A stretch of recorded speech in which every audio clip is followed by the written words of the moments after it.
রুমের লাইটটি নষ্ট হয়ে গেছে, এগুলো অনেক দিন ধরাতে পারতেছিলাম না। তো রুমমেট অনেক করতেছিল, চিল্লাচিল্লি করতেছিল যে লোকের কাছে নিয়ে যাচ্ছি না কেন, ঠিক করতেছি না কেন, ঠিক করতেছি না কেন।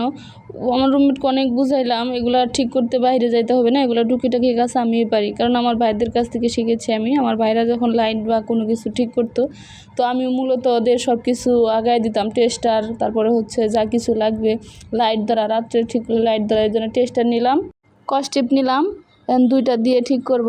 এই দুইটা তারই নষ্ট হয়ে গেছে, সব কিছু একা একা করতে হবে। রুমমেট ডিউটিতে চলে গেছে, এখন বাসায় একা একা, এই জন্য ভাবলাম যে নিরিবিলি যেহেতু, সো করে নিই।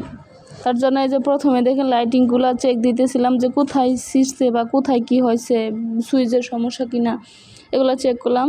দেখেন যে একদম প্রমাণস্বরূপ আর কি, যে প্রপারলি আসলে নষ্ট হয়েছিল। আবার অনেকে বলবে যে কমেন্টে এসে যে নষ্ট হয় না, এমনি এমনি শু দেখাইলো, এরকম কোনো কিছু না, আসলে নষ্ট হয়ে গেছে। সুইচ দিলাম, সুইচ পাচ্ছে না, 5 মিনিট পরে দেখেন ঠিক করে তারপরে সুইচ দিচ্ছে যে ছিঁড়া বের হয়ে গেছে, খুঁজে খুঁজে বের করলাম, এটা ছিঁড়ে গেছে, এটা লাগাইতে হবে।